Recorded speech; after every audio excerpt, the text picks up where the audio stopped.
I went over. And it missed you by an inch. Well, you know what? I went head over tin cup, and I hit the ground on my feet and bounced straight back up in the saddle on that horse, and I beat the living hell out of him. He was a big, nasty horse. He was 7'3". I needed to get up 3 steps before I could get on his back, and it was really tough. But so getting off him was a real charge. And he gave me a flip that you wouldn't believe. He just got up on the top of the fence and stopped. I know. And then he kicked himself over, and when he did that, I went head over heels. And I held onto those reins, and I was so mad. I grabbed a hold of that saddle and jumped back off, and I headed right for the next fence. I said, "You're going to go over that one too." And we went over it. That was the back of Walsh's house. And you remember how big those fences were there? That must have been at least 4.5 feet high, and we cleared it. He never touched anything. But you know, it's once you get into it, it's easier than you think, because you just sit back and hold on, and that's it. I put those reins over the neck of that horse and went. And I had a lot of fun riding, and I never really got hurt. That was the best part. That was the best part. That was the best part. I never had a bad day, and I did a lot of it.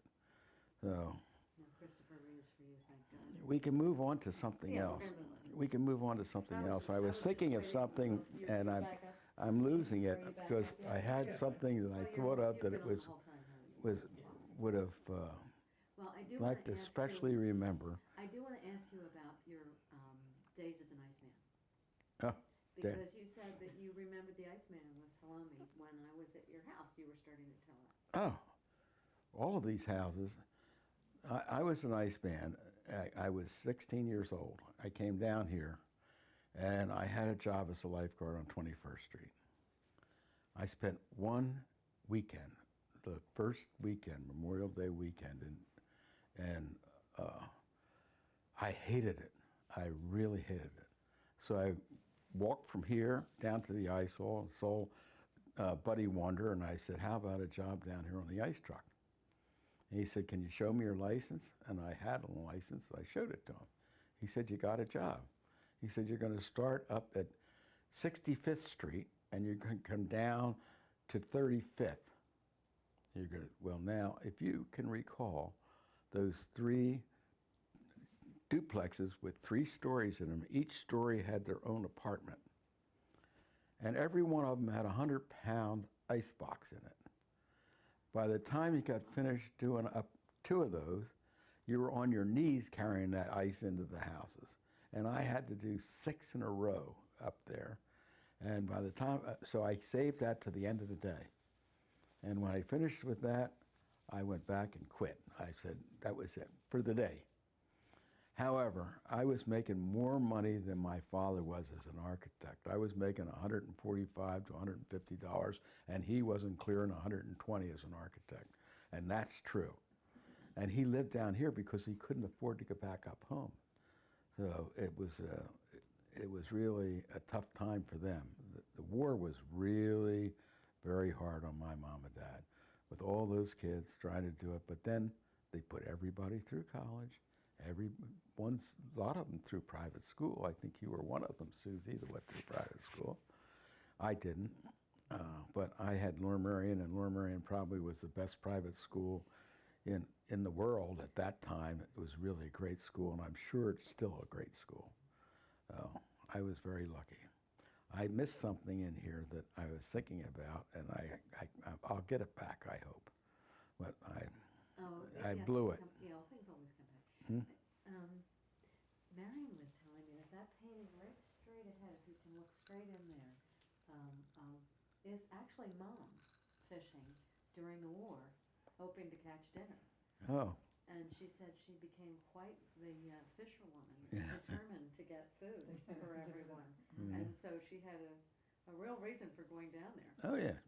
And we were catching fish down there then, too. Yeah.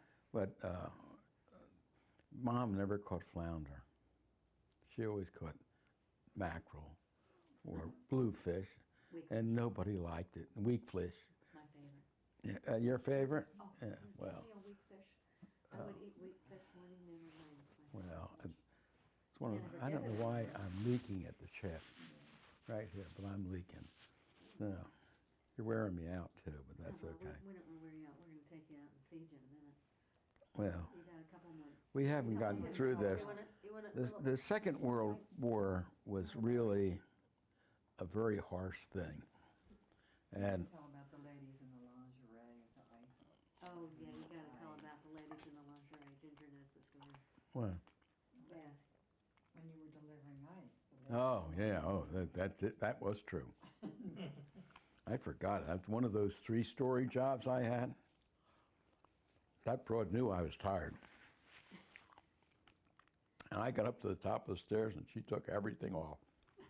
Threw her arms around me and said, "You got me." And I was only 16 years old. I didn't even know what she was talking about. So I got out of there as fast as I could. I was scared to death and I never went back in that apartment again. She scared me, I'll tell you, but she had one build, I'll tell you. Her husband was in France fighting the war, and she was a gorgeous young girl, and she was just lonely. And her parents weren't around, nobody was around, nobody was there to love her. And so she picked on me. That was all right. I learned a lot, but I got out of there as fast as I could. Which, I don't know. I got married a virgin, I can tell you that. You know, that was good.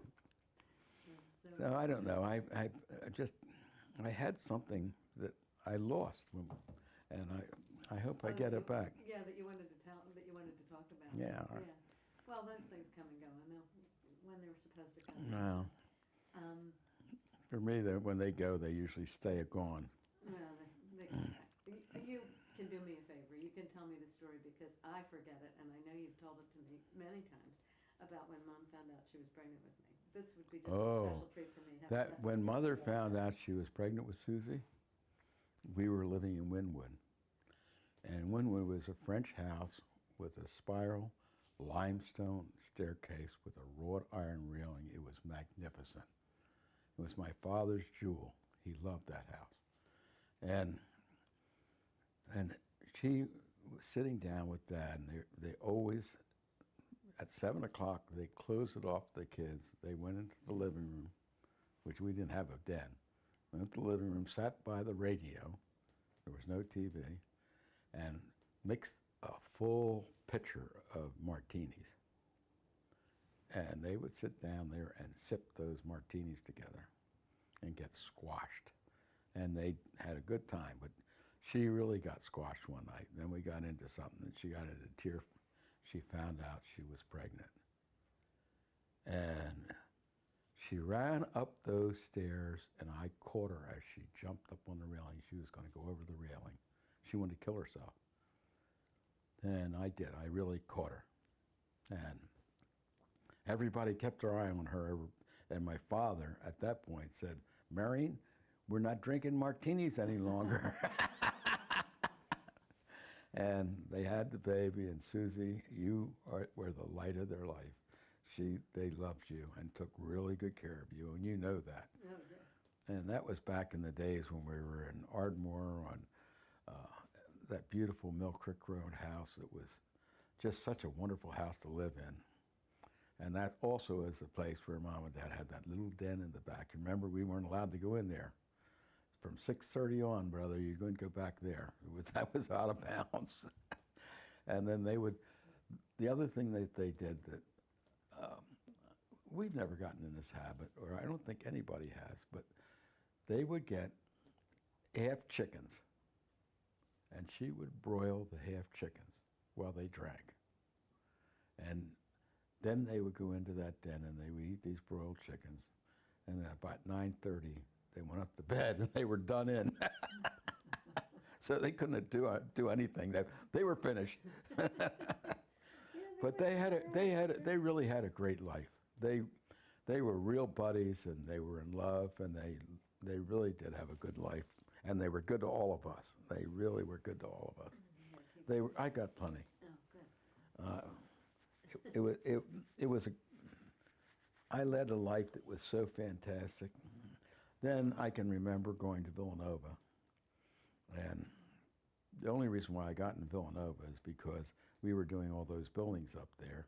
I had a very poor C and D average going through college or high school. And Father McGuire put me in his office. He said, "Now, Dan, you're gonna get in here, and I'm gonna select your courses, and you're gonna go civil engineering, which is gonna be extremely tough."